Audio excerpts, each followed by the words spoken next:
retomando, então, os nossos trabalhos, vamos para a nossa última mesa, tema 4, Construindo a Sociedade do Futuro, Equidade Social e Territorial de Direitos e Oportunidades, Políticas Sociais e o Futuro da Cidade. Para atuar como moderadora, convidamos a senhora Imaculada Prieto, especialista em comunicação do Unicef, no Rio de Janeiro.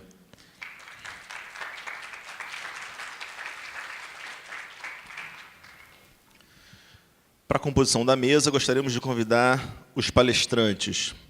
Senhor Arnaldo Nisquier, do CIE.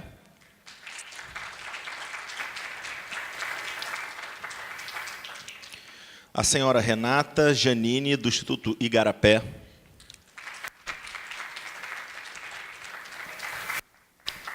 A senhora Andréa Monteiro, do Instituto E.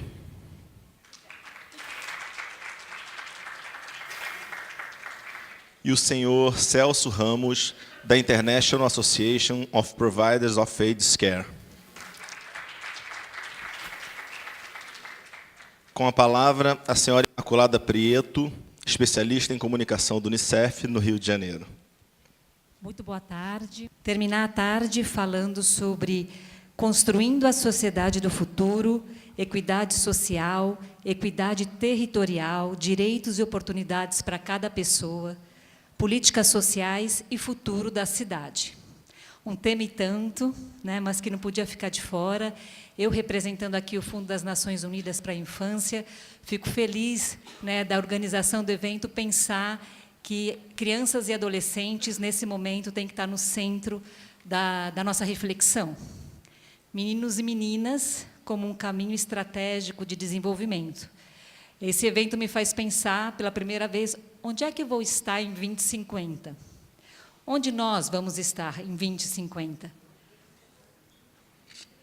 Então, para o 2050, as novas gerações são cruciais, né? Então, quem vai fazer acontecer um 2050 diferente são os meninos e as meninas de hoje.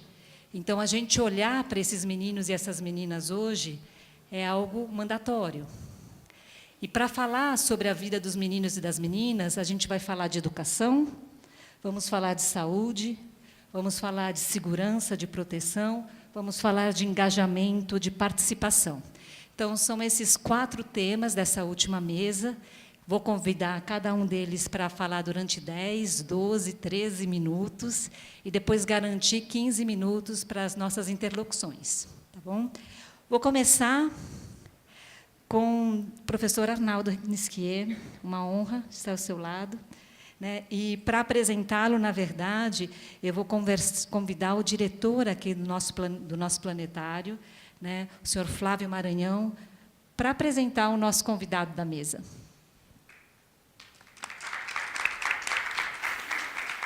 Muito obrigado.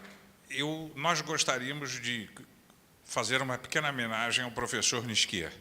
Os senhores hoje não estariam aqui se não fosse a vontade do professor Nisquier, lá nos anos 70, convencer o embaixador Negrão de Lima, então governador do estado da Guanabara, a não fazer deste terreno um estacionamento e sim uma casa de divulgação da ciência e da educação. Então, professor, o senhor não estaria hoje, nós não estaríamos aqui se não fosse a sua vontade de transformar esta casa, este terreno, numa casa de educação. Hoje, no planetário, nós tivemos hoje 450 crianças visitando aqui. Então, professor, é uma pequena...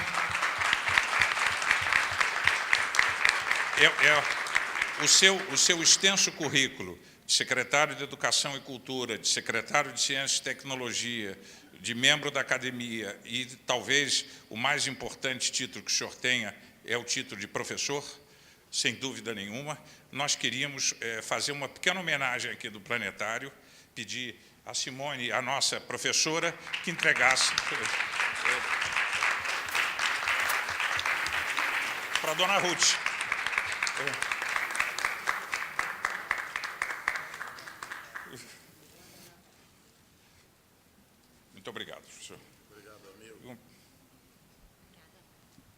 Então, passo a palavra ao professor Nisquier. Obrigado, Imaculada Preto.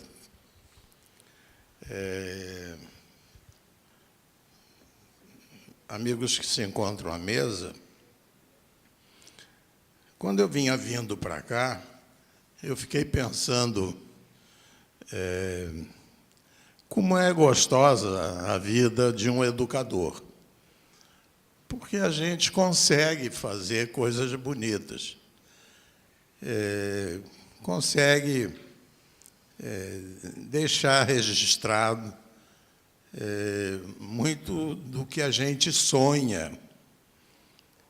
E, quando eu tomei posse, fui o primeiro secretário de Ciência e Tecnologia do Rio de Janeiro, na época era Guanabara,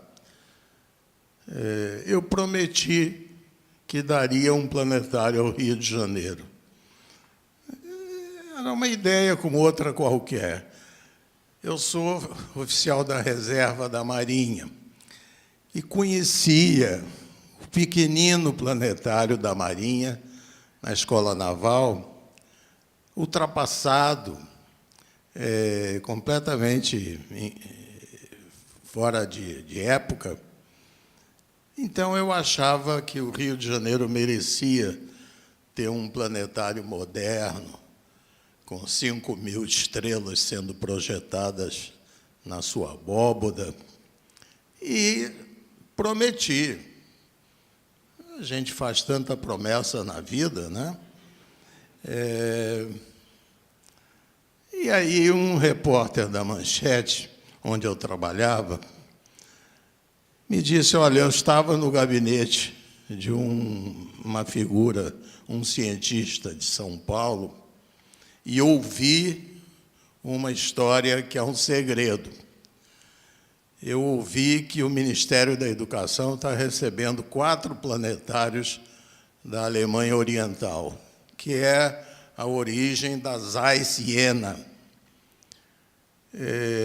Eu acho que você devia pedir um para você, porque nenhum é para o Rio de Janeiro. São 2 para o Rio Grande do Sul, um para São Paulo, um para Goiás. Aí eu disse, deixa comigo. Eu fui à despedida do então ministro, na casa do Josué Montello, que era já da Academia Brasileira de Letras, e dei uma cutucada no chefe de gabinete. É verdade que vocês estão recebendo 4 planetários? Oh, isso era um segredo? Como é que tu sabes, gaúcho, né? Eu disse, o jornalista sabe tudo. Está pegando muito mal. O ministro está botando 2 planetários do Rio Grande do Sul, não deu nenhum para o Rio de Janeiro. Não, vamos ver isso, vamos resolver isso, tchê. E aí não deu outra coisa. A ideia evoluiu e o presidente da República, menos de um mês depois, assinou um decreto mandando transferir de um navio que já estava em alto mar um planetário destinado ao Rio Grande do Sul para o Rio de Janeiro. E a caixa deve estar aqui. Deve não, eu sei que está aqui, com carimbo de Hamburgo e etc. E o planetário foi desembarcado no Rio de Janeiro. Na época, valia $250 mil. Um planetário moderníssimo, Zeiss Jena. Aí eu cheguei para o governador Negrão de Lima. Essa história é a história. Ela é mais interessante do que o texto que eu escrevi para vocês, que eu vou deixar aqui. Vou deixar com a Imaculada, depois ela dá para quem estiver interessado. Mas eu acho que todos estão interessados nessa história verdadeira. Eu cheguei para o governador e disse, chefe, consegui um planetário para o Rio de Janeiro. Ah, meu Deus, lá vem despesa. Eu disse, não, mas é uma coisa fundamental. O Rio de Janeiro, capital cultural do país, não ter um planetário à altura. Quanto é isso? Fizeram a Secretaria de Obras, Paula Soares, saudosa memória, fez um orçamento de 3 milhões. 3 milhões, meu Deus! Ele levantou, sentou de novo. Eu disse, e eu não quero ver a cor desse dinheiro. Eu não quero pegar esse dinheiro. Eu quero que o senhor dê o dinheiro à Secretaria de Obras para construir o planetário. Mas como é que você faz isso comigo? Eu disse, bom, eu não fiz pelo senhor, eu fiz pelo povo do Rio de Janeiro. Moral da história, ele conseguiu os 3 milhões. Figura admirável, o governador Negrão de Lima. Admirável. Conseguiu os 3 milhões, deu para o Paula Soares, ele construiu o planetário, e no dia do aniversário do filho do ministro Jarbas Passarinho, que então já era o ministro da Educação, nós inauguramos este planetário aqui na Gávea. Aqui não era, talvez fosse, um estacionamento da PUC.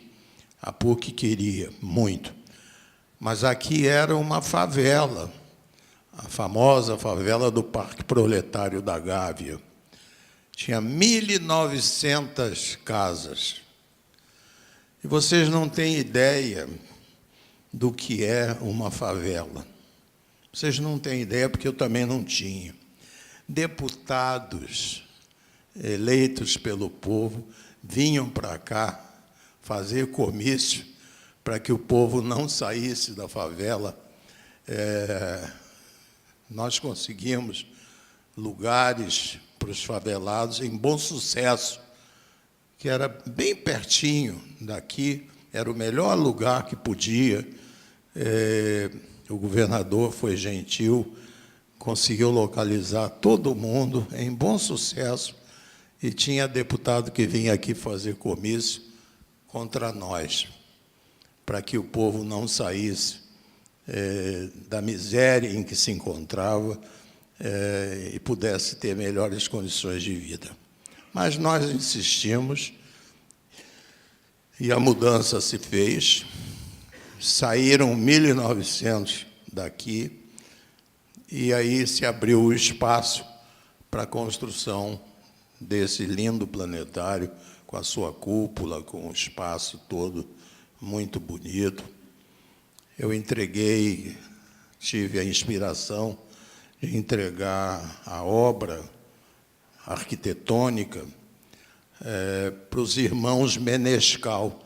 Eles são irmãos do compositor Menescal. São 2 arquitetos e mais o Menescal, compositor inspirado na Bossa Nova. Eram 3 irmãos, mas 2 eram arquitetos, e eles construíram esse planetário, que eu considero uma obra muito bonita, em frente a essa obra do Afonso Eduardo Reis, esse conjunto habitacional que está aí até hoje.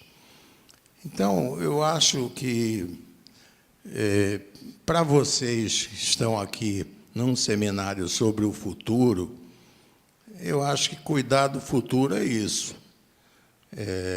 Ciência, tecnologia, inovação.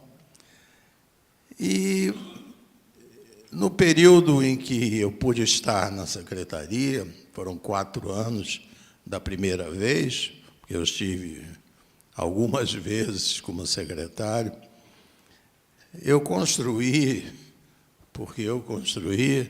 88 escolas. É um número importante.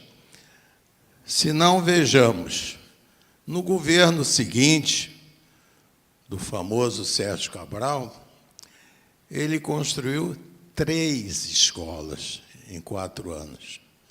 Então, vocês veem a diferença. Nós construímos 88 escolas. com laboratório, com salas especiais, já cuidando de tecnologia da informação, mas em 88 escolas, bibliotecas. No governo seguinte foram 3. Então, por aí vocês veem como um comando de uma Secretaria de Estado de Educação não é coisa para amador e não é coisa para qualquer um também.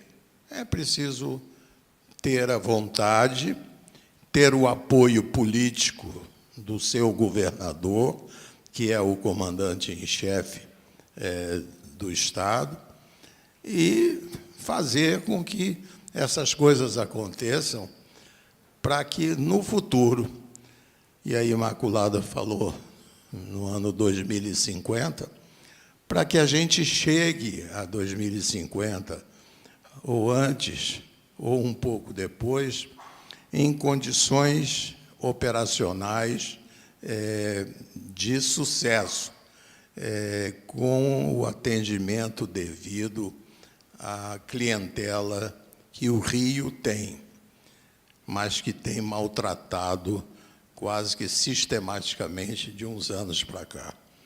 Nós não podemos ter uma educação de 5ª categoria. Nós não devemos ter uma educação precária. Nós temos que ter uma educação irmanada com os conceitos de desenvolvimento científico e tecnológico, para que o Rio continue a ser um líder em termos de Brasil no desenvolvimento científico e tecnológico. É esse o recado que eu quero deixar com vocês, que eu trouxe por escrito, porque me pediram para falar 15 minutos, e eu falei 15 minutos. Mas o texto é maior. Falo no que nos reserva o futuro, boto números sobre o Brasil, que vocês, educadores, vão gostar muito. Peço mudanças urgentes no quadro vigente, apresento algumas alternativas que são necessárias, faço uma avaliação da educação e mostro como as coisas se encontram no Rio de Janeiro. Eu tenho a impressão que vocês, no decurso desse seminário, vão ter outros pronunciamentos igualmente proveitosos e vão sair daqui mais entusiasmados com as perspectivas do Rio de Janeiro e do que se abre aí em termos de futuro. Muito obrigado pela atenção. Um grande abraço para vocês.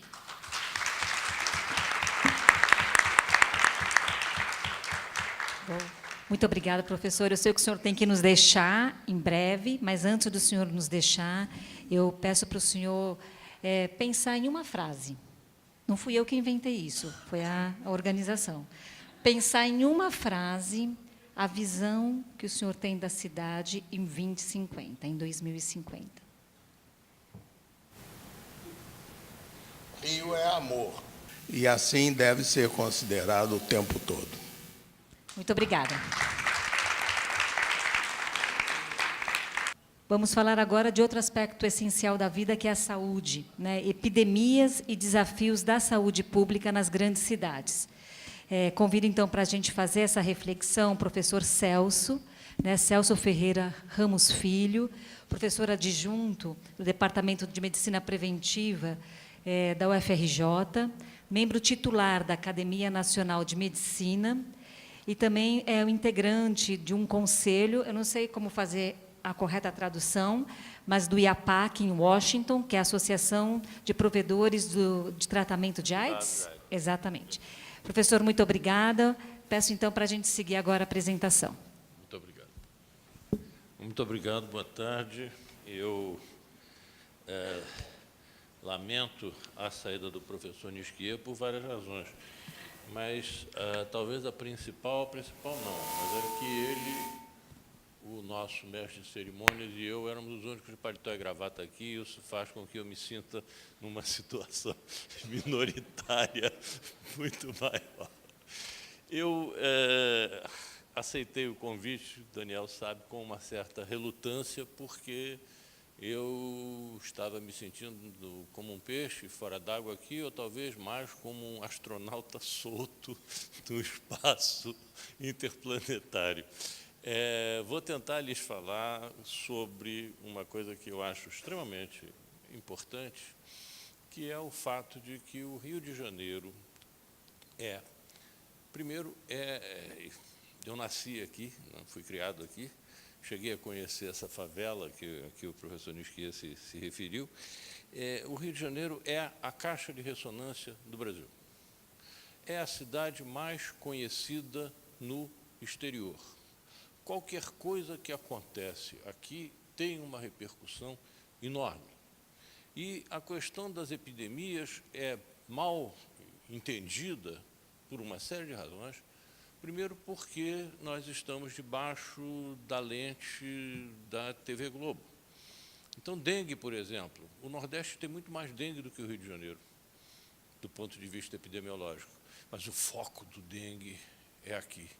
Zika começou no Nordeste, mas queriam interromper, cancelar os Jogos Olímpicos aqui. E nós não conseguimos nos defender disso, até porque eu acho que a visão da sociedade, e é por isso, na verdade, que eu aceitei, eu acho que a visão da sociedade como um todo está errada em relação ao enfrentamento dessas epidemias. Nós consideramos essas epidemias como uma coisa do passado, como uma coisa do passado, obrigado, como uma coisa do passado, não são uma coisa do presente e são uma coisa do futuro, eu não tenho dúvida. Nós consideramos qualquer surto desses como sendo uma falha indesculpável das autoridades e das autoridades de saúde em geral. Não é. Isto é hoje uma consequência do nosso avanço, ou pelo menos da nossa evolução histórica, e vamos ter que conviver com isso. O tempo histórico é o tempo da humanidade, não é o tempo do homem. Nós vamos ver, da pessoa humana, nós vamos ver, porque eu vou começar, já que estamos falando de 2050, eu vou começar no século XIV, nós vamos ver que as coisas mudaram com o tempo, mas mudaram através de séculos. E nenhum de nós tem um século para esperar mudanças. Então, nós temos que ver que medidas podem ser tomadas em relação a isso. Eu tentei fazer duas coisas. Primeiro, não fazer uma apresentação muito técnica, e a outra, tentar fazer uma apresentação em 15 minutos. Eu espero conseguir, pelo menos, a primeira das minhas dos meus dois desejos. Deixa eu ver se eu consigo entender isso aqui. Bom, tudo bem. Os médicos são obrigados pelo Conselho e pela Anvisa a fazer essa declaração.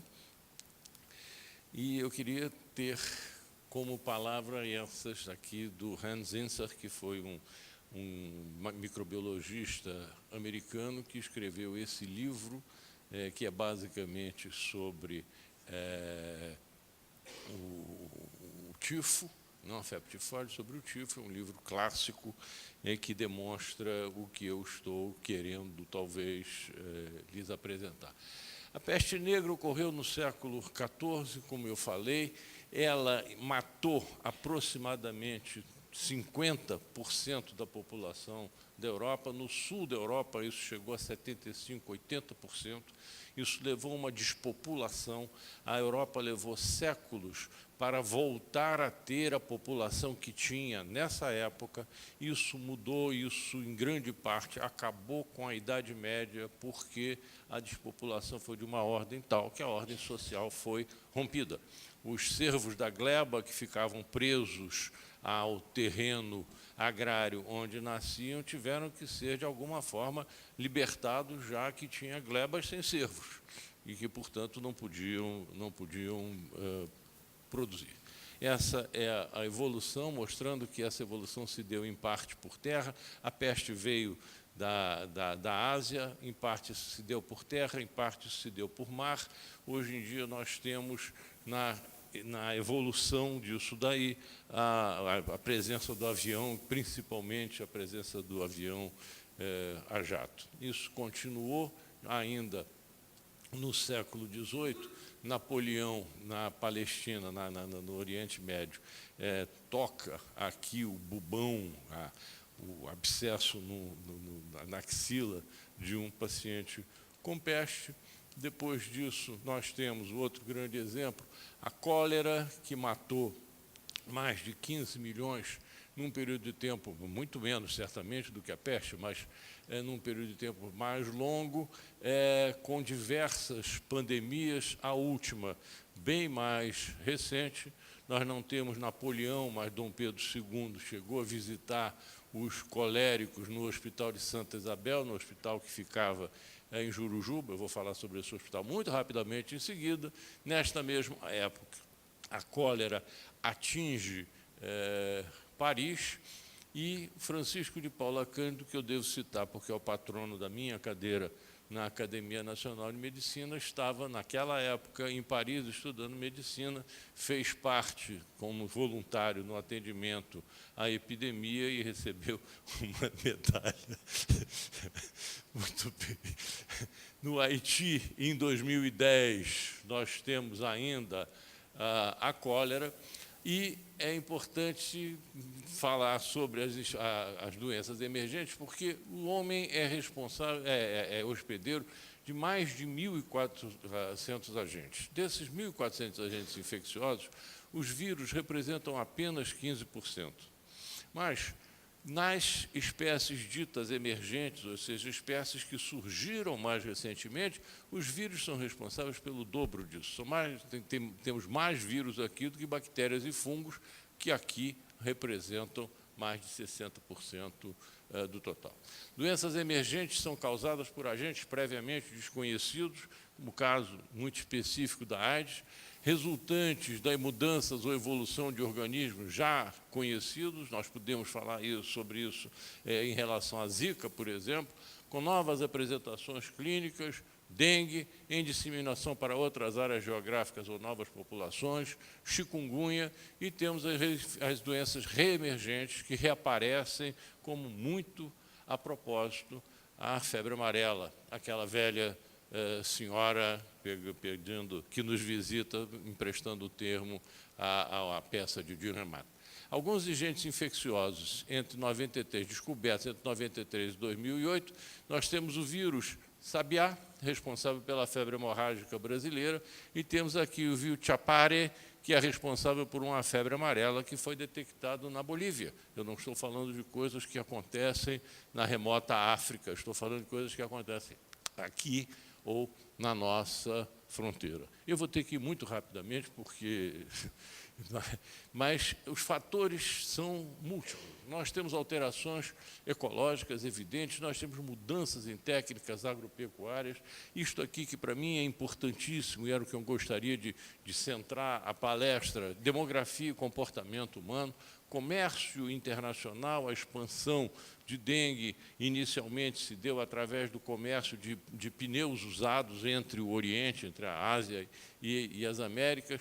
Tecnologia, ações militares, condições de saúde do indivíduo, adaptação e evolução de agentes e vetores, deficiências na infraestrutura de saúde pública, o clima. É só verem que, como o mosquito, por exemplo, o mosquito depende no seu desenvolvimento de calor, e os vírus dentro do mosquito dependem do desenvolvimento de calor. Um aquecimento global vai, primeiro, ampliar a área de existência dos mosquitos.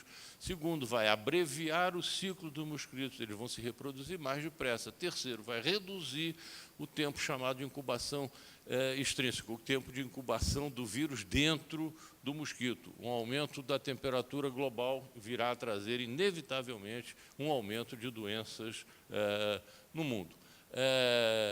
Enfim, e os fenômenos econômicos financeiros que todos nós conhecemos. Isso aqui é a difusão da gripe espanhola, que está completando 100 anos agora. Ela começou nos Estados Unidos no começo de 2018, de 1918, e terminou em dezembro de 1919, 2 anos.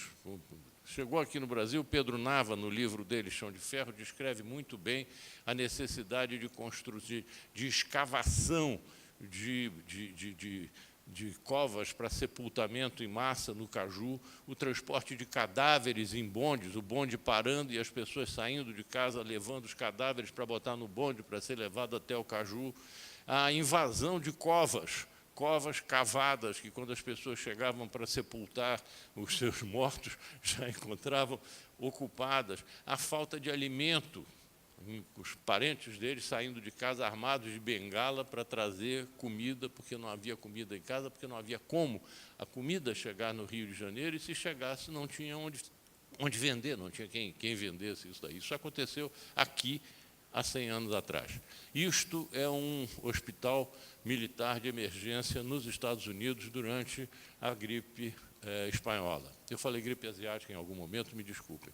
Tá? E isso daqui é um desenho, uma pintura clássica, um autorretrato do Edvard Munch, aquele do grito, aquela famosa tela, na capa de uma revista publicada pelo Centro pelo Controle de Doenças dos Estados Unidos, dedicada exclusivamente à influenza.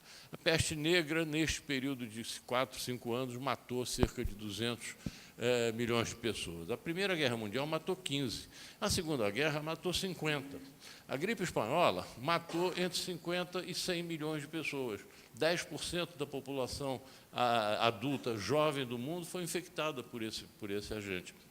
Se nós tivermos uma gripe semelhante a essa, nós temos muito pouca defesa, porque não vou poder chegar lá entre reconhecer o aparecimento de um vírus novo e a produção de vacina em quantidade suficiente, passa-se mais de 6 meses e nós temos uma situação como a que nós tivemos aqui com H1N1, que, por sorte, não era um vírus não é tão inócuo como se pensou, mas não é tão grave quanto o que aconteceu com a gripe espanhola, que, aliás, era um H1N1 também.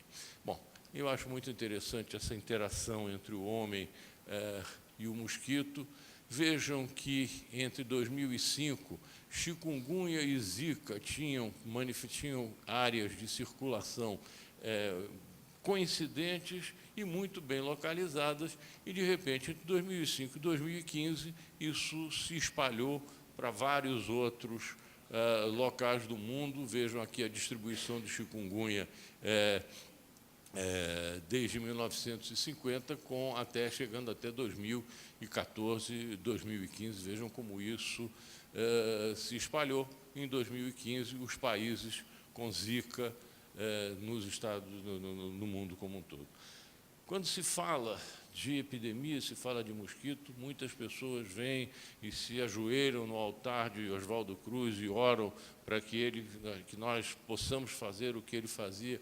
Oswaldo Cruz eliminou a febre amarela, ele não erradicou a febre amarela, mas ele também não erradicou a Aedes aegypti. Tanto que estão aí, uma e outro, de volta. E a situação daquela época era completamente diferente da situação de hoje. Os programas de erradicação do do mosquito, tinham financiamento adequado, tinha suficiência de pessoal, tinha vontade e clima político favoráveis a projeto de erradicação e tinha cobertura de áreas por períodos de tempo curtos. Havia uso de DDT, hoje em dia nós não podemos mais usar isso, programas enxutos, programas verticais centralizados, com organização paramilitar, algo que hoje em dia dificilmente nós poderíamos conseguir. Qual a razão do agravamento dessas epidemias transmitidas por Aedes? Primeiro, o aumento populacional nos trópicos. Eu tirei um slide que mostrava isso. Depois, a grande migração para as cidades. Quando nós estamos falando na década de 40, nós estamos falando de um Brasil que tinha 25% da população urbana. Hoje nós temos vivendo nas cidades, hoje nós temos mais de 80%. Essas doenças são doenças eminentemente urbanas, e, portanto, é natural que isso aconteça. Essas não são doenças da Idade Média, eu vou repetir o que eu já disse no começo, essas são doenças da atualidade e serão doenças do futuro. Urbanização desordenada, aumento do tráfego de pessoas, aumento do tráfego de mercadoria, tempo de viagem acelerado pelo uso de aviões a jato, grandes populações de seres humanos de mosquito em contato íntimo, frequentes reintroduções de cepas virais, possibilidade de recombinações genéticas entre essas cepas, desenvolvimento de cepas epidêmicas, expansão da área de distribuição do Aedes aegypti e a introdução de um outro mosquito, o famoso tigre asiático, em nível mundial. Isso daqui mostra a média de passageiros em voos aéreos apenas internacionais, de 65 até 2010.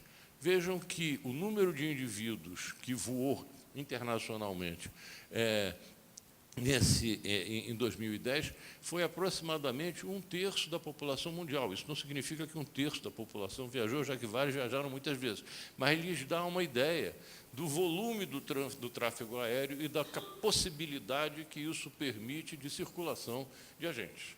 O dengue é uma doença cuja incidência aumentou 30 vezes nos últimos 50 anos. Há mais de 2,5 bilhões de pessoas sob risco em 100 pessoas.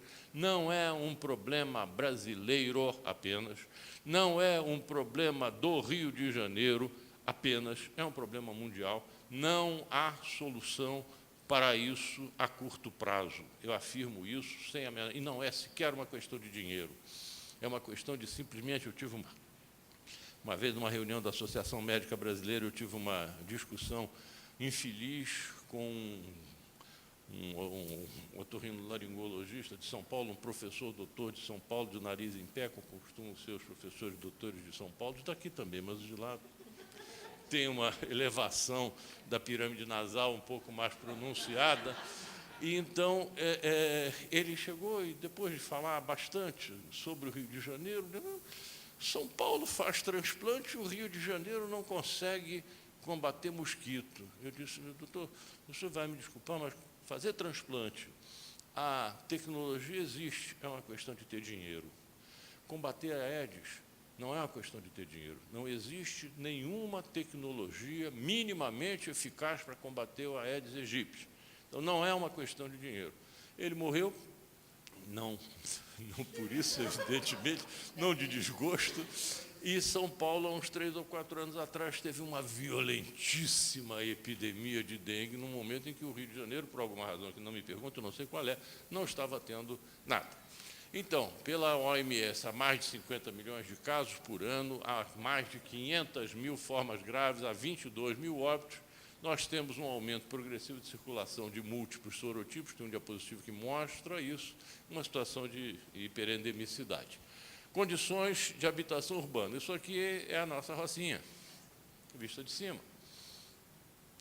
Por favor, notem aqui uma outra coisa interessante. Assim, o resíduo da civilização era aqui. Água. Tá? O lixo indestrutível que desce, que atrapalha, que obstrui os bueiros, que faz com que a água permaneça. O abastecimento de água. Eu estudei um período de tempo na Austrália e um belo dia eu me dei conta que eu não tinha em minha casa nem caixa d'água, todos vão se espantar, nem cisterna. 24 horas por dia, 365 dias no ano que não fosse bissexto, a hora que eu quisesse, eu abria a torneira e saía água. Saía água de boa qualidade, água que eu podia chegar e beber, e como ela é mais fria, ainda saía geladinha. Entende? Aqui nós temos, porque o nosso sistema de distribuição de água, na Vieira Soto, no Jardim Europa, em São Paulo, onde seja, o nosso sistema de distribuição de água é ruim, é falho. Nós temos que acumular a água. Quando nós acumulamos a água, na Barra da Tijuca, acumulamos em condições ideais. Na Rocinha, acumulamos em condições subideais e nós facilitamos o desenvolvimento do mosquito. As alterações ecológicas, eu falei do Paula Cândido, esse aqui é o Hospital de Santa Isabel, depois o Hospital Paula Cândido, o Hospital Marítimo, onde se isolavam os pacientes no século XIX, e isso daqui é a região hoje. Eu vou voltar para chamar a atenção. Isto aqui é Jurujuba, em Niterói, em 1913. Isso daqui é a região do preventório, porque aquele hospital depois foi transformado num preventório, 100 anos depois. Eu preciso dizer alguma coisa a mais? Não, eu ia dizer no começo que a minha intenção aqui não era trabalhar, já que são educadores, não era trabalhar sobre o domínio cognitivo de todos, mas sim sobre o domínio afetivo, e fazer entender que essa situação é uma situação muito grave. Professor. Estou terminando. Distribuição do dengue.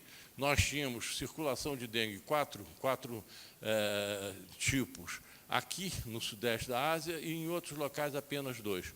Hoje em dia, nós temos uma expansão muito maior, temos todos os tipos de dengue circulando em todos os locais do mundo onde eu possa ter desenvolvimento do mosquito.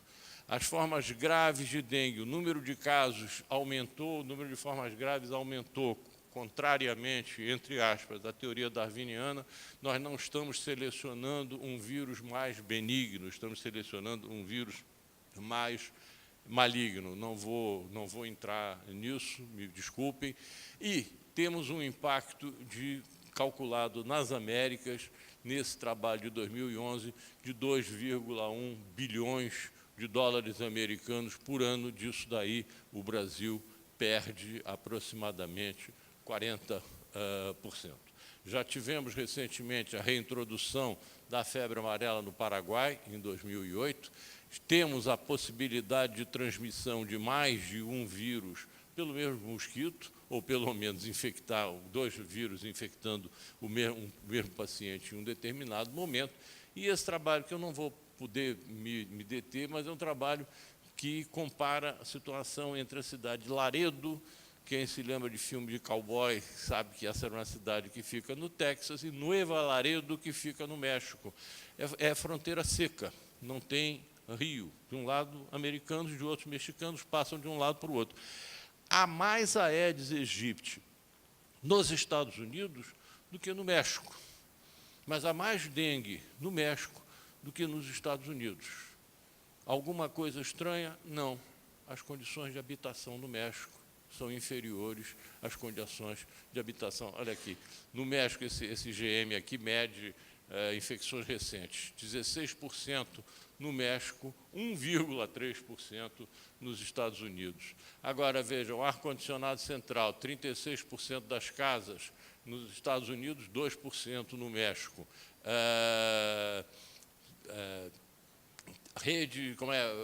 Tela adequada, 36% no México, 60% nos Estados Unidos. Número de habitantes, mais no México do que nos Estados Unidos. A distância entre uma casa e outra é maior nos Estados Unidos. As doenças transmitidas por Aedes são problemas de saúde. As epidemias, em geral, são problemas de saúde, mas raramente elas são um problema exclusivo de saúde. Eu peço desculpas pelo retardo do tempo, peço desculpas pelo sprint em 100 metros rasos que eu tive que dar, tá? E se não atingir os objetivos dos senhores, eu peço mais desculpas também. Muito obrigado. Muito obrigada. Conseguimos acompanhar essa corrida. Muito obrigada, professor. Muito obrigada, professora. A gente passa agora uma reflexão da saúde, a gente passa agora para o tema da segurança pública. Convido a Renata Giannini, que é doutora em estudos internacionais, coordena a área de segurança pública e justiça criminal do Instituto Igarapé. Primeiro, eu só vou, para quem não conhece o Instituto Igarapé, a gente é um think and do tank. É basicamente um instituto de pesquisa voltado para ação, voltado para influenciar políticas públicas. A gente foca na integração das agendas de desenvolvimento, de segurança e de justiça, porque a gente vê essas 3 questões como extremamente fundamentais, interligadas, e a gente faz isso principalmente através de três coisas. Pesquisa. Então, a gente, enfim, faz bastante pesquisa, principalmente na área de segurança, de acesso à justiça. A gente pega esses dados e tenta influenciar políticas públicas, ou seja, informar políticas públicas baseadas em evidência, baseadas nesses dados. A gente também usa bastante novas tecnologias, então, tanto novas tecnologias para transmitir melhor informação, para mostrar esses dados de uma forma mais criativa, mais inovadora, mas também como uma forma de solução em si, através de aplicativos, análises criminais, etc. E, finalmente, através de articulação. Então, o Igarapé, para quem não sabe, são aqueles pequenos rios da região amazônica que conectam rios maiores, então a gente vê também o nosso papel um pouco de facilitar esses contatos e articular entre todos. a nossa visão de segurança, a nossa visão é que a segurança ela é uma pré-condição para o desenvolvimento. Então, assim, que as pessoas possam viver sem medo de circular, de trabalhar, de estudar, é uma condição necessária e fundamental para o desenvolvimento individual e coletivo, enfim, de um país. Entrando um pouco mais na questão da Agenda de Desenvolvimento Sustentável, a gente atua com essa agenda até mesmo antes dela virar a Agenda 2030, quando ela ainda era a agenda pós-2015, com a finalização, né, com o fim dos Objetivos do Milênio. A gente começou a nossa atuação de advocacy, de articulação, para tentar influenciar que o desenvolvimento ele fosse visto para além de questões econômicas, para além daqueles 7 objetivos que vocês devem se lembrar, que eram relacionados à educação, à igualdade, etc. A gente acha que havia uma série de questões que precisavam ser melhor trabalhadas. Dentro dessas, a igualdade de gênero é uma delas. Embora ela estivesse no objetivo do milênio, você pode ver que as metas elas eram bem simples, elas não eram tão abrangentes como é o objetivo 5 hoje em dia, que aborda, entre outras coisas, inclusive violência contra a mulher, trabalhando essa questão do âmbito doméstico, que muitas vezes é deixado de lado. A questão das cidades é fundamental. Isso é interessante porque o Brasil até fez teve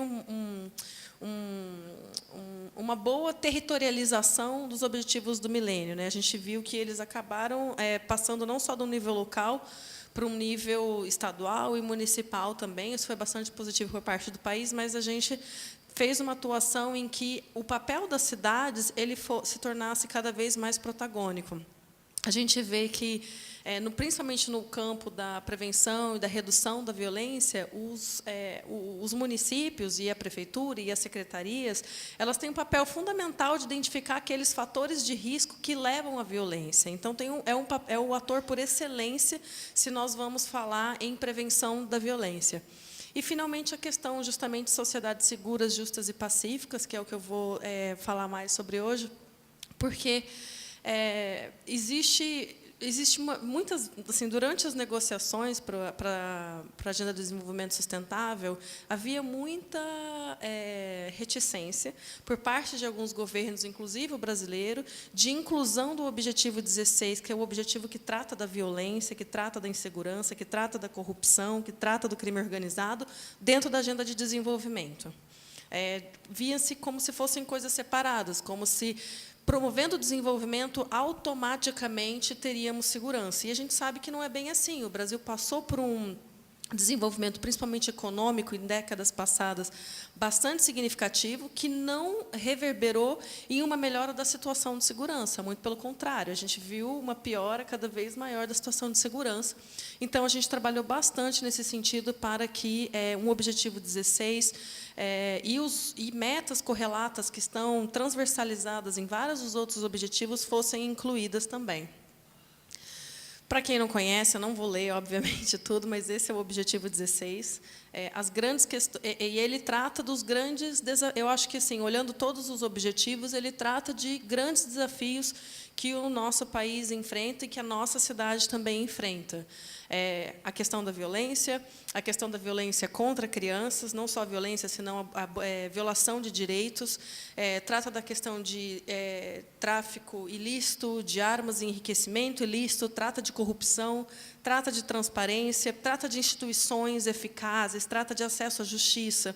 Então, trata de temas que são super espinhosos, que é super difícil de se trabalhar, e que a gente sabe que está no topo da preocupação dos brasileiros e brasileiras por aí. A gente viu nas eleições que esses eram os grandes temas, e eles são os temas que estão dentro desse objetivo. Então, eu queria trazer alguns dados. Primeiro, assim, uma visão nacional. Aí vai. 63.880 mortes violentas intencionais em 2017. O Brasil é o país campeão de homicídios no mundo. Nenhum lugar no mundo mata-se mais gente do que no nosso país, nem na Síria. E, considerando os países que não estão em conflitos, o Brasil está entre os 5 que mais mata jovens de 13 a 19 anos, ou seja, assim, os nossos jovens do futuro estão sendo todos, não todos, mas assim, assassinados. Dessas mortes, se você considera 100 mortes, 71 é contra negros e negras. Então, tem ali um viés de raça bastante importante. A gente colocou aqui a questão da violência doméstica, que é um tipo de violência que é predominante na sociedade brasileira, em outras sociedades por aí afora, e que é completamente invisibilizado. A gente tem a questão dos presos, a gente tem um sistema penitenciário que está extremamente sobrecarregado, 726 mil presos, só 386 mil vagas, e eu chamo a atenção para alguns desses dados. 40% são presos provisórios, ou seja, nunca foram julgados. Isso significa que o acesso à justiça está um pouco complicado. Né? Além de tudo, ali tem uma população jovem que está presa, sem o ensino fundamental, então, um pouco complicado. Aí a gente coloquei aqui também alguns dados sobre os custos para a nossa sociedade. Eu não vou repetir por questão de tempo, mas vocês estão vendo aí que são custos altos para a nossa sociedade. E um dado sobre 60% dos casos do Disque Denúncia são contra crianças e adolescentes. A esse eu também gostaria de destacar o dado sobre violência sexual no país. 70% dos casos de estupro nesse país são menores de idade, as vítimas são menores de idade, 70%. É extremamente alto e é uma questão que a gente precisa, de fato, pôr mais atenção. Só vou destacar a questão da corrupção, que eu acho que é uma questão que todo mundo sabe. O Brasil ocupa a 96ª posição no ranking de percepção sobre corrupção. Questão do acesso à justiça, falta defensores públicos, só vou falar assim. E a questão de transparência também falta proteção de dados com relação aos nossos dados pessoais que estão por aí. Tem alguns avanços, tem iniciativas para combate ao crime organizado, que não foca somente nessa ação repressiva no território, que acaba tendo consequência para a população que mora nesse território, mas tem se pensado, embora não esteja se fazendo necessariamente ações mais voltadas para a inteligência, e que trabalhem justamente em tirar as condições para o avanço desses grupos.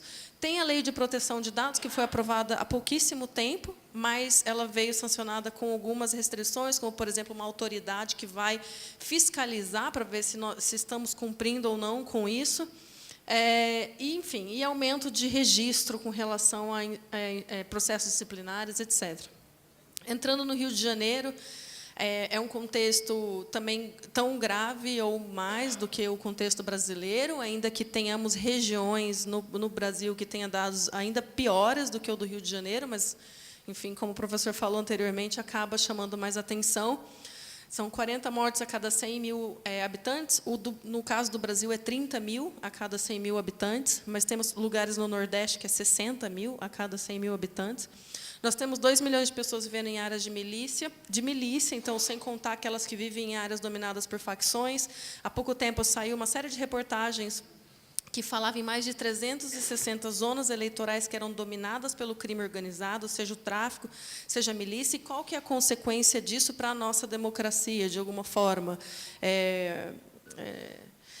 51 mil presos para um sistema penitenciário de 29 mil, com capacidade de 29 mil, então, de novo, uma sobreocupação gigantesca, e 60% dos presos em unidades destinadas a acolher membros de facções. Eu estou destacando esse dado porque, embora seja extremamente necessário separar os presos por facção por uma questão de segurança, muitas vezes, só por conta do lugar onde a pessoa mora, ela é presa em uma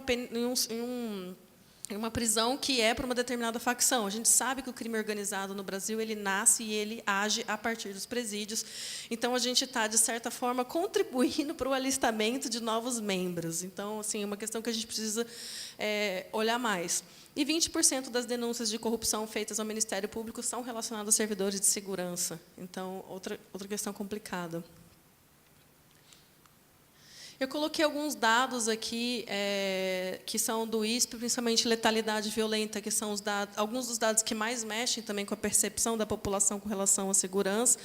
A letalidade violenta ela é formada por 4 tipos de crimes principais: o homicídio decorrente da intervenção policial, o latrocínio, que é a morte roubo seguido de morte, e a lesão corporal seguida de morte. A gente vê que os principais são os homicídios e os homicídios decorrentes de intervenção policial. A gente vê alguns avanços no sentido de que esses indicadores eles estão caindo nos últimos meses, com a exceção dos homicídios decorrentes de intervenção policial, ou seja, os famosos autos de resistência, aqueles assassinatos que são cometidos por agentes de segurança e que têm uma grande influência na percepção da população.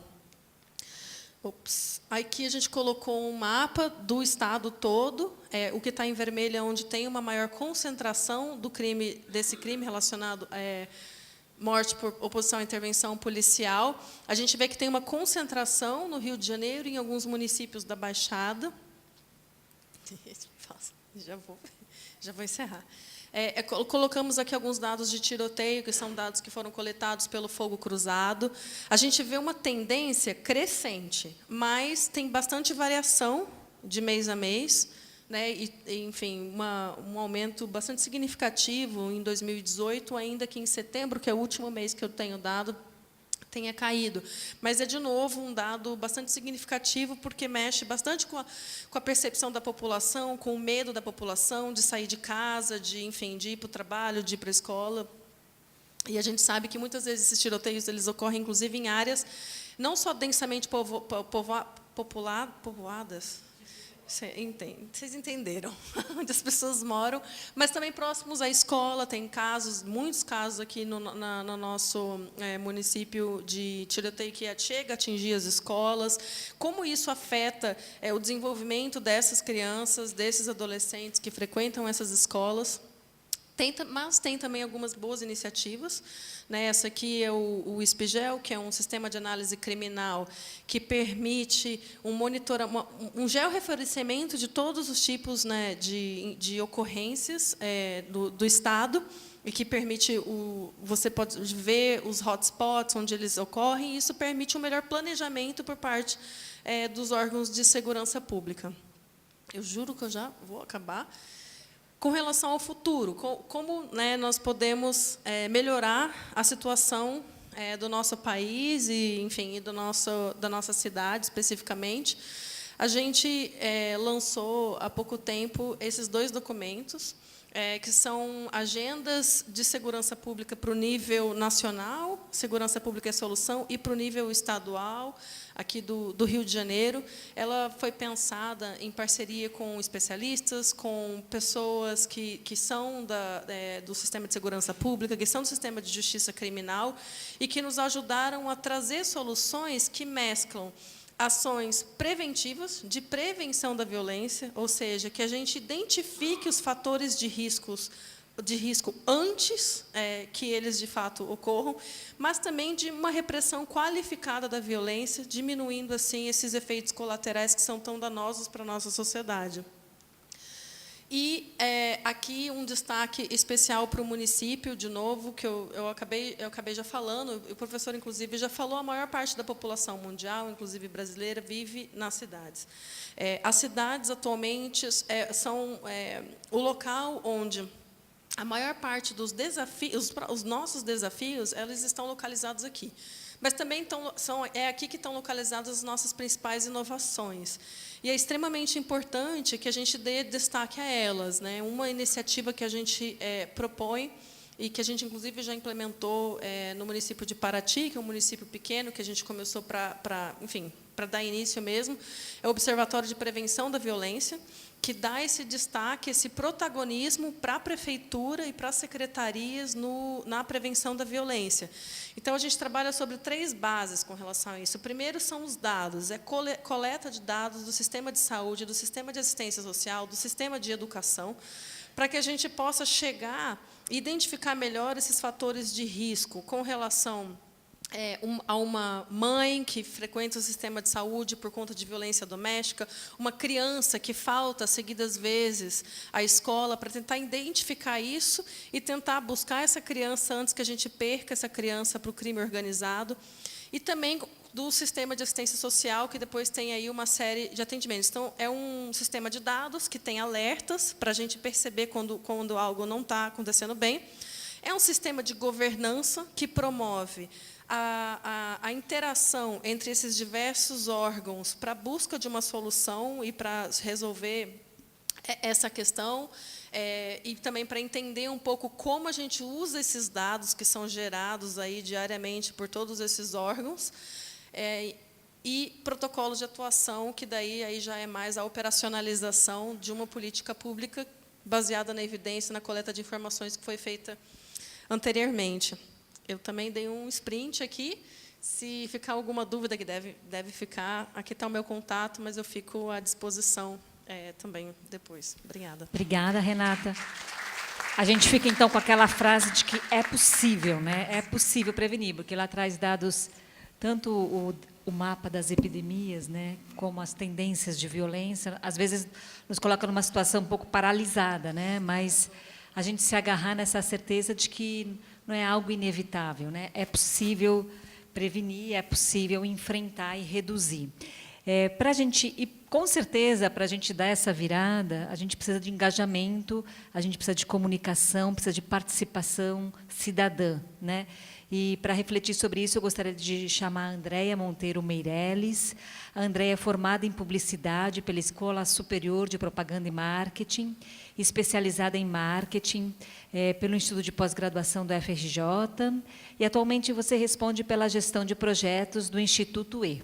Vou deixar para você falar um pouquinho mais sobre o Instituto E e trazer as suas reflexões para 2030, 2050. Como é que a gente chega lá, né?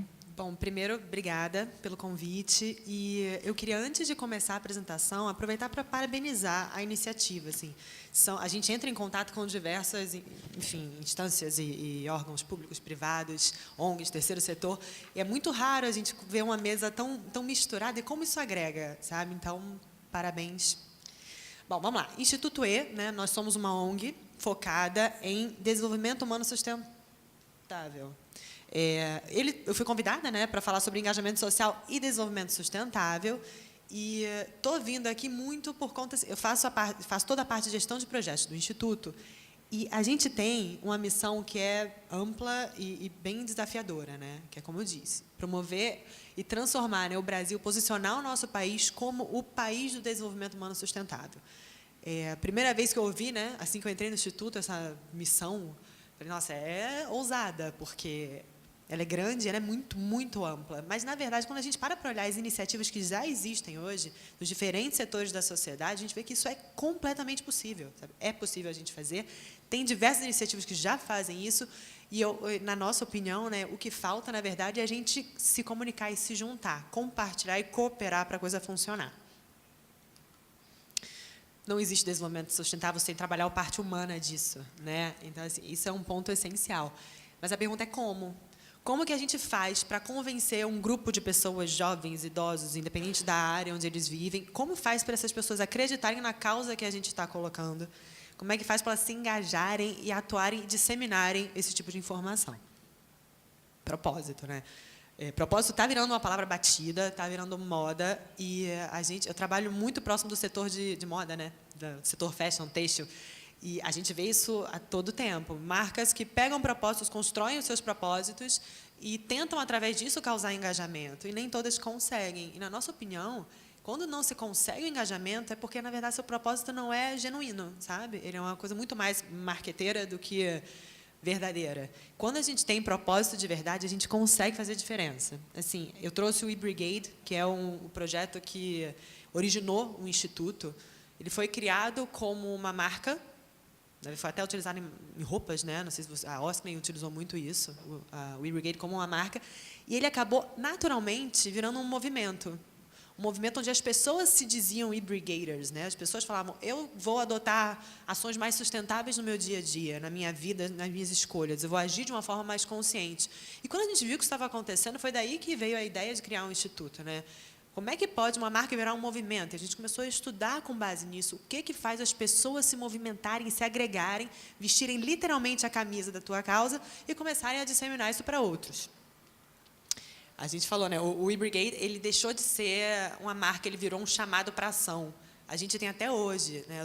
Cheguei aqui agora de uma outra palestra, onde as pessoas, vendedores de loja, levantavam para falar, poxa, eu me considero rebrigator, sabe? Eu juntei os meus enfim, gerentes e o resto dos funcionários, a gente começou a fazer um projeto assim assado na comunidade do meu lado. Então, você tem realmente iniciativas da sociedade civil que se movimentam para fazer uma diferença, às vezes no espectro pequeno, mas que quando você olha para um todo não é tão grande, mas quando você olha para aquela pessoa que está recebendo aquele tipo de ajuda, benefício ou desenvolvimento, significa 100%. Resumindo, quando você tem propósito e as pessoas se identificam com esse seu propósito de verdade, de uma forma genuína, automaticamente elas vão se engajar, sabe? E não tem nada mais puro e mais efetivo do que o engajamento natural, do que o engajamento não forçado, né? A gente fala muito agora em eleições, em zonas eleitorais, etc. Quando você tem um engajamento que é forçado, a coisa não dá resultado. Aquilo precisa vir da pessoa, ela precisa se identificar com aquilo. Então, realmente tem que ser genuíno. O que o Instituto faz, né? A gente tem agora 20 anos formalmente em existência, e eu acho que essa, se não for a maior contribuição que eu posso dar aqui, é uma delas, assim. Falar de sustentabilidade, de desenvolvimento, são temas áridos, né? São temas pesados, as pessoas ficam cansadas e na verdade, até desesperançosas, porque o caminho é longo, né? Para a gente percorrer, ainda mais a gente aqui. Então, a grande sacada é você falar isso de uma forma cool, sabe? Você utilizar plataformas de comunicação diferentes, áreas diferenciadas, onde as pessoas possam se identificar sem esse peso da responsabilidade de ter que começar a agir, né? A gente utiliza muito a Osklen para isso, a gente utiliza as t-shirts, né, com manifestos, e as pessoas vestem aquilo, e aquilo inicia conversas, são coisas incríveis. Você senta para... A gente tem uma t-shirt que é do protocolo de Kyoto. A quantidade de pessoas que vêm perguntar para a gente, o que é isso? E você começa uma conversa sobre um desenvolvimento mundial de uma forma sustentável. Intervenções artísticas, urbanas, né? A moda é uma área muito boa para isso. Eu trouxe aqui um projeto... Eu trouxe dois, mas esse daqui é um muito legal, que é um exemplo que a gente fez no Haiti, mas que isso acontece aqui diariamente, com projetos menores. Assim, a gente foi convidado pelo Ethical Fashion Initiative da ONU para detectar materiais pós a tragédia no Haiti, materiais para a gente utilizar como acessórios ou itens de moda para gerar renda para aquelas comunidades, para aqueles grupos.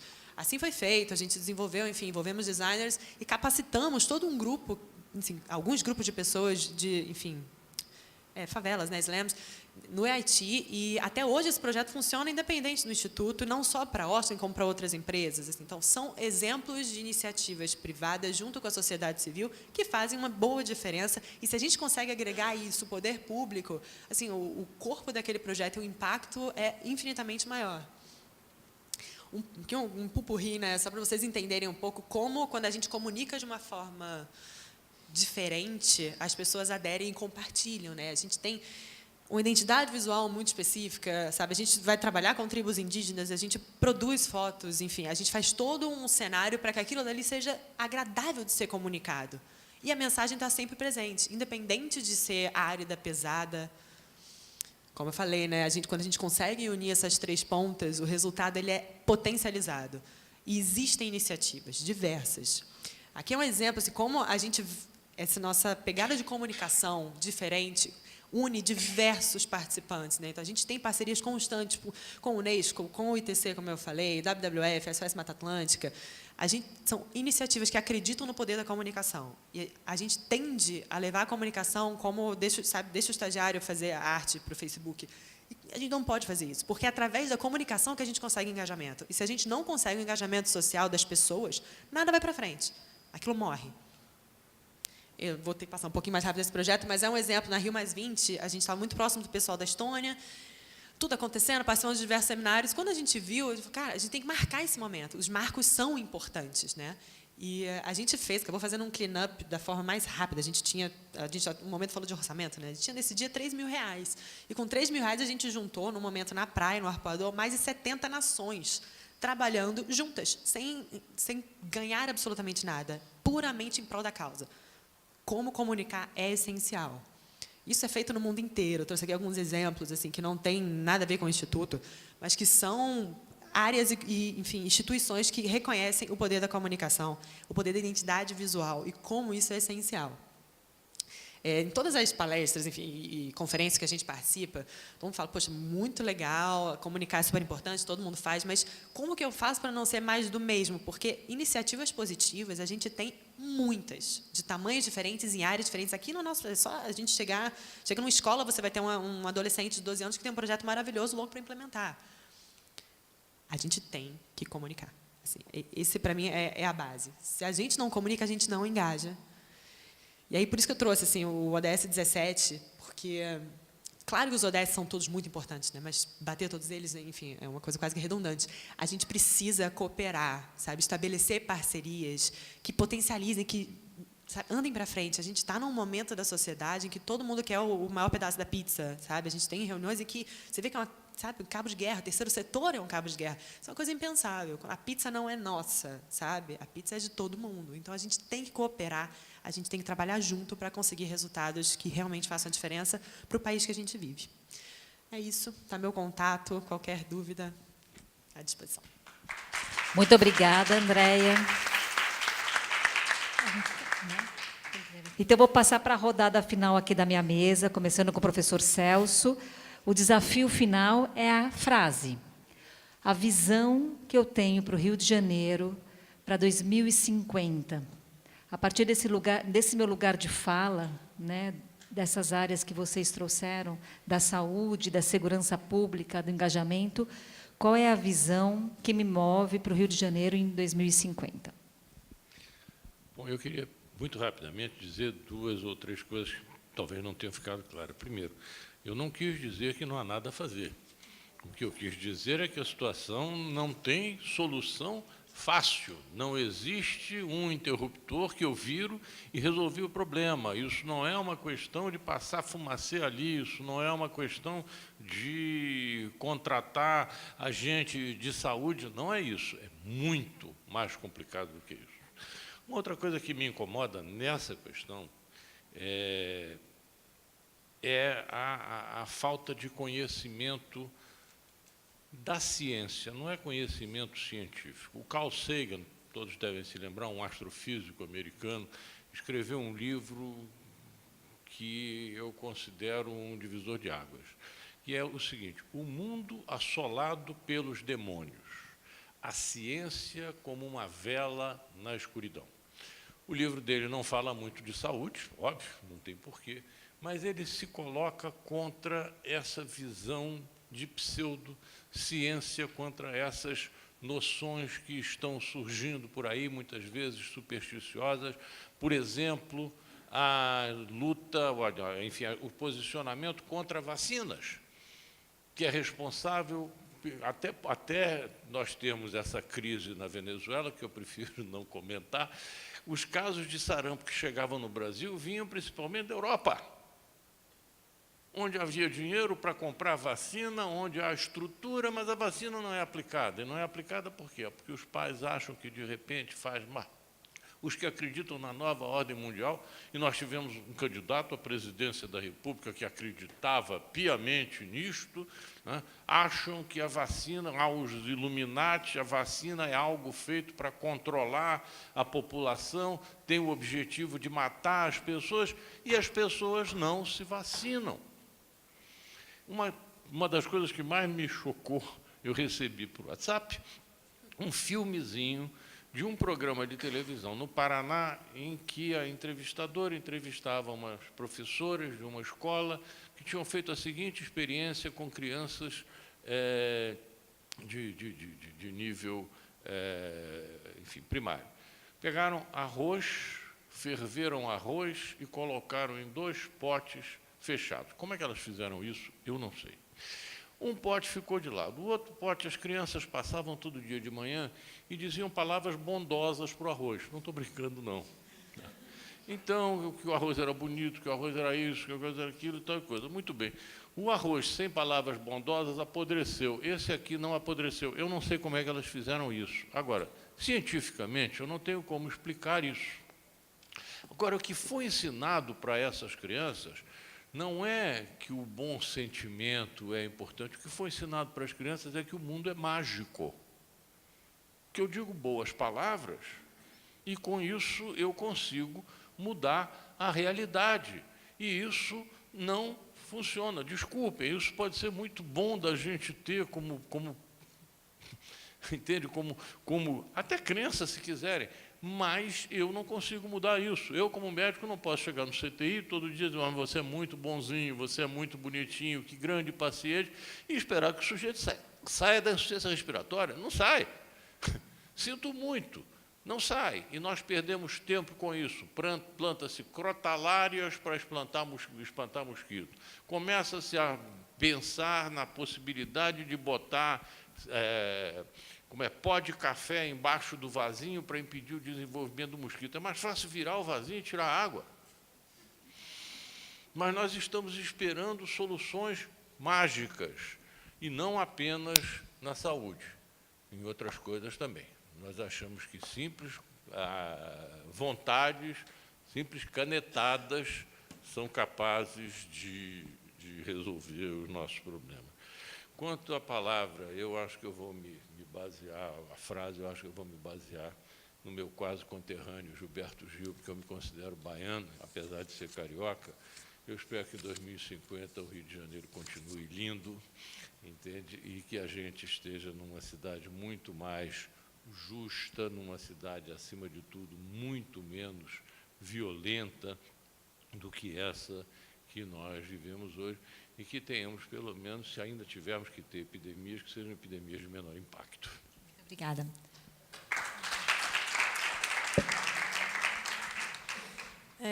Bom, a minha é que meninas e meninos, mulheres, homens e outros grupos de gênero possam circular, se educar e trabalhar sem medo pela nossa cidade, e, portanto, atingir o seu pleno desenvolvimento, tanto individual como coletivamente.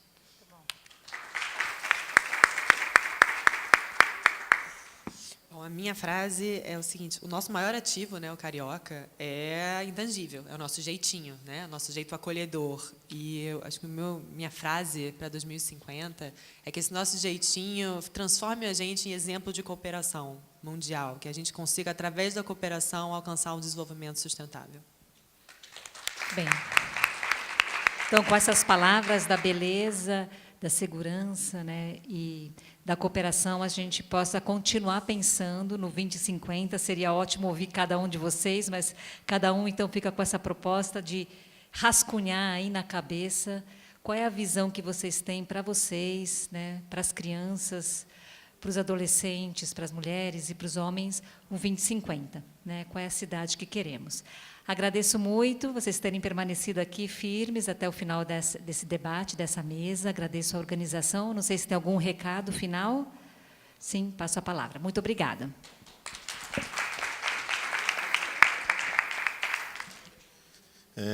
Então, encerram suas atividades do Seminário Rio 2030, Visão 2050, e, mais uma vez, agradecemos a presença de todos vocês.